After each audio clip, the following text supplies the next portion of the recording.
Whether you're looking to learn the Darce and the Anaconda choke, or you're someone who's watched countless videos on this and you still can't remember off the top of your head the difference between the two, I've got you covered. We're gonna learn all of that in a very easy way that you will not forget.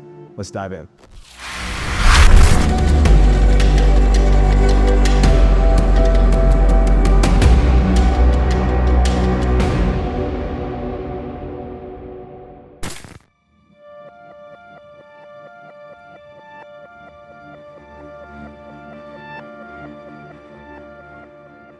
First up, the Darce. Now you're gonna see that there are multiple ways to do this. The way I'm showing you is just my personal preference. So try not to get into the what ifs too much. This is just one way to do it.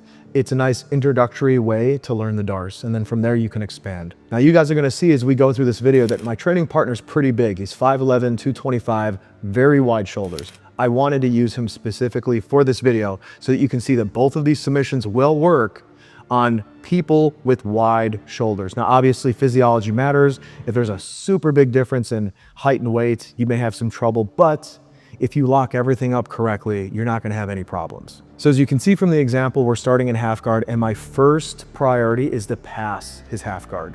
The way I'm doing it is just preference. You're gonna see online that you can do this a bunch of different ways, but from the half guard pass, look it, hand on knee, elbow on thigh. Clear this leg, hand on the hip.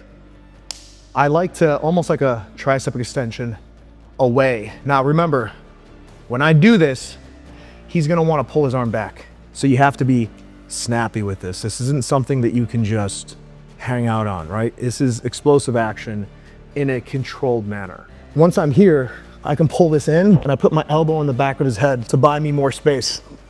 It allows me to get that grip on my bicep. Now notice too, when I get this grip, I'm fighting my elbow to the ground. So I'm here. Now from here, I like to base out. I keep my knees wide and I push my hips down to the mat as I squeeze everything in nice and tight, almost like I'm hugging his neck through my radial bone in my wrist. So your radial bone is the one that lines up with your thumb.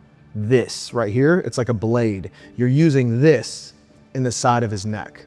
Now, when you do everything at once, sinking your hips, driving your bent elbow to the ground while also curling that hand up and then hugging through his neck, dropping chest pressure down into his shoulder, this becomes very tight very quickly.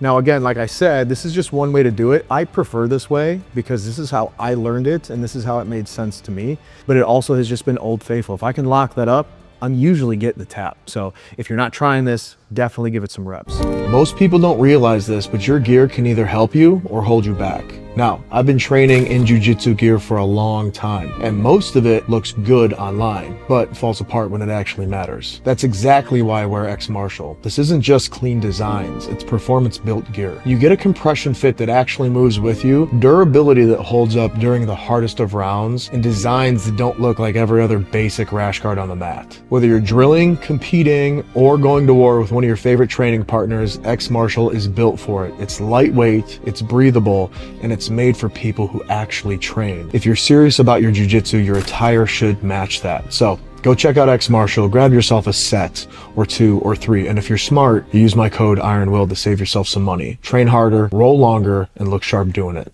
Let's get back to the video.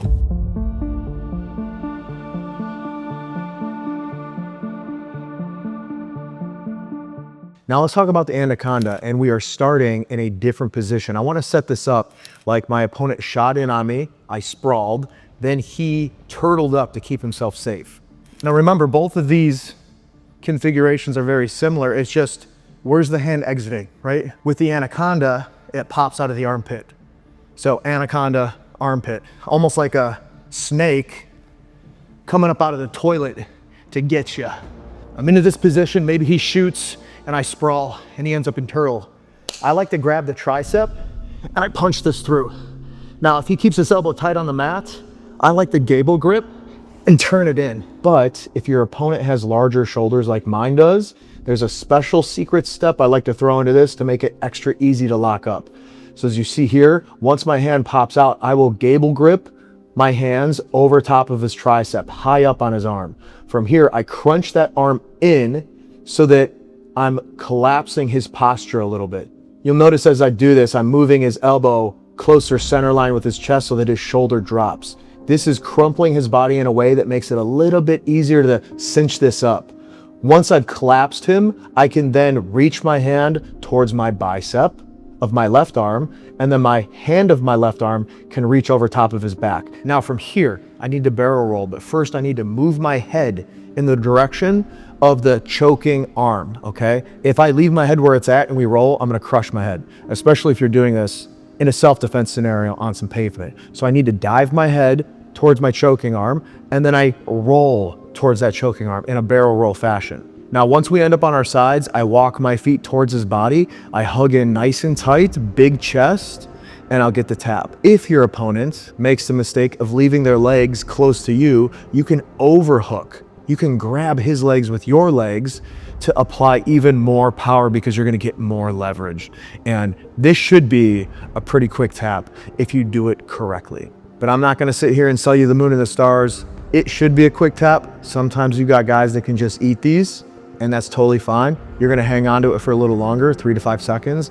I would say if it takes you closer to 8 to 10 seconds, move on to something else. It's probably not correct, right? There's no need to burn your energy on something that isn't gonna work. So guys, as a recap, the difference between the Darce and the Anaconda, your hand pops out of the armpits on the Anaconda.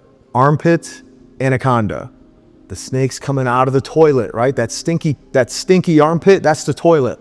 The Anaconda is coming out, all right? If your hand is going through the armpit, that's a Darce. If you remember that, you should never struggle with remembering the difference between the Darce and the Anaconda again.